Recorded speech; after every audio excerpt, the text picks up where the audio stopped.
Michel Okongo, bonjour. Bonjour madame la journaliste.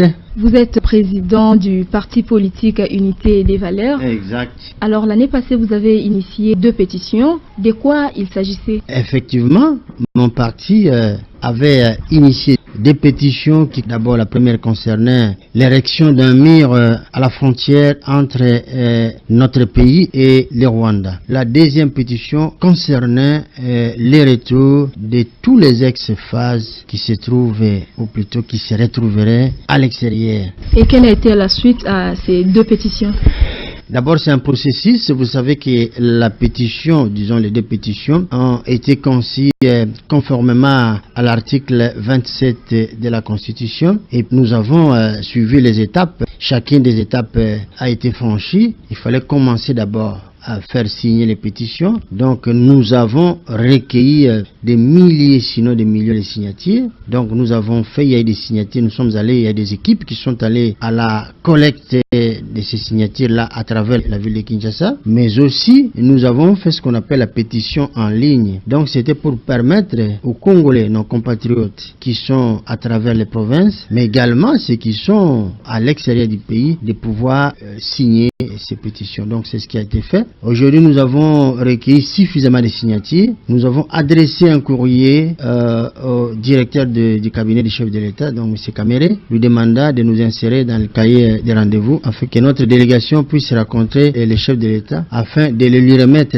ces 2 pétitions. Parlons de l'érection du mur entre la RDC et le Rwanda. Pourquoi ériger un mur entre les 2 pays? Bonne question. Vous savez, parmi tous les réfugiés que nous avons accueillis chez nous, n'oubliez pas que le Congo a une vocation de paix. Le Congo est réputé pour son accueil et son hospitalité légendaire. Nous avons y accueilli beaucoup de ressortissants d'autres pays qui sont venus chercher asile chez nous. Alors, de tous ces pays-là, de tous ces peuples-là, un seul pays nous pose problème, c'est le Rwanda. C'est vrai, derrière le Rwanda, il y a l'Ouganda, il y a le Burundi et d'autres, mais ce qui nous pose plus de problème, ce sont les réfugiés rwandais qui sont arrivés chez nous. Et puis, à un moment donné, ils ont pris les armes, ils ont créé des rébellions pour agresser notre pays. On nous a tués par plusieurs millions. Alors, nous avons essayé de négocier. Ça n'a jamais marché. Et il fut un temps où des accords ont été conclus entre notre pays. Donc, je parle des accords de paix et de non-agression. Malheureusement, tout cela n'a pas marché. Et voire même, notre pays était obligé de prendre les armes parce que des fois, il faut combattre les faits par les faits. Mais ça n'a jamais marché.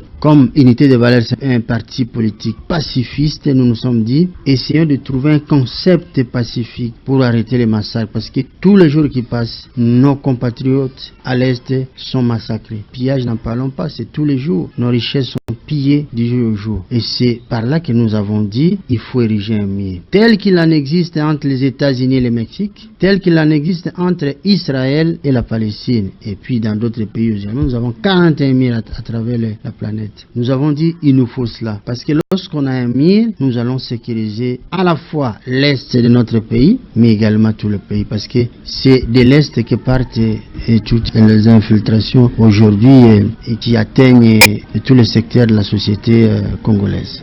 Voilà le but de la première pétition.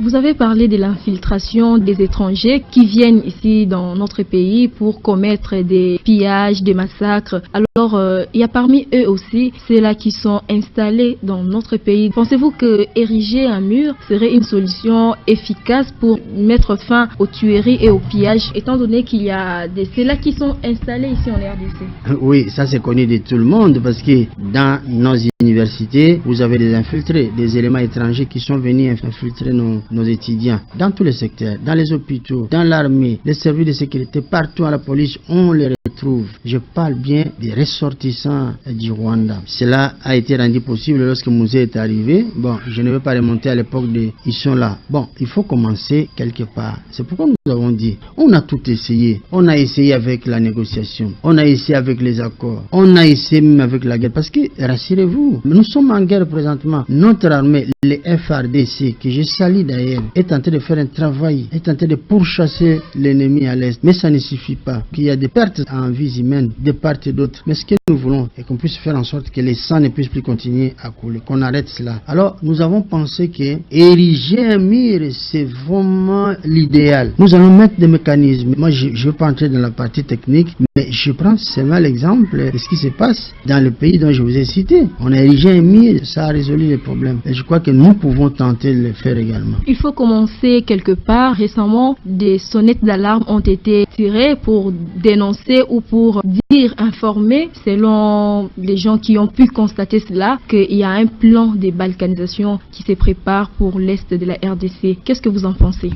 Sincèrement, madame, je veux que les Congolais sachent que nous avons perdu notre souveraineté. Nous avons bradé notre souveraineté. Nous n'avons pas fait les choses correctement. Lorsqu'il faut diriger, on a mal dirigé. Voire même lorsqu'il faut appeler le peuple congolais, ça a été mal fait. Et cela a affaibli le Congo. C'est pourquoi aujourd'hui, les Rwandais sont trop arrogants pour pouvoir le dire. C'est une histoire de balkanisation, on entend parler, mais personne n'est monté sur les créneaux pour le dire publiquement. Il y a le cardinal Ambongo qui est monté au créneau, il y a le révérend Bokundoa qui en a parlé aussi. Il ne reste que le politique qui jusque-là, peut-être je vois de l'autre côté de l'opposition, il y a certaines voix qui empruntent les pas au père de l'Église, mais les dirigeants... Oui, dénoncer, c'est une chose, mais agir en est une autre. L'Église dans notre pays, de manière générale, a une vocation de paix. C'est pourquoi je salue les bergers, donc les hommes dédiés, notamment le cardinal Ambongo et puis le révérend Mokono, voilà, exact. Je salue leurs actions, mais ça ne suffit pas. Il faut qu'on se lève tous, parce que c'est un problème qui a été posé par nous-mêmes. Nous avons été laxistes. Nous avons outrepassé cette solidarité et qui a fait qu'aujourd'hui on a ouvert la porte à n'importe qui. Il y a des gens qui ont pris des armes pour se réclamer congolais. On n'a pas fait attention. On n'a pas réservé à cela une réponse musclée. Parce qu'on ne prend pas des armes pour chercher à devenir congolais. Les lois sont faites. La constitution est là. Lorsqu'on veut devenir congolais, il y a une procédure de naturalisation à suivre. Et cela est ouverte et disponible pour tout le monde. Mais prendre les armes et se décréter congolais, ça, nous n'accepterons pas. Nous sommes prêts à nous battre politiquement, diplomatiquement et aussi avec d'autres moyens. Je vous remercie. C'est moi qui vous remercie.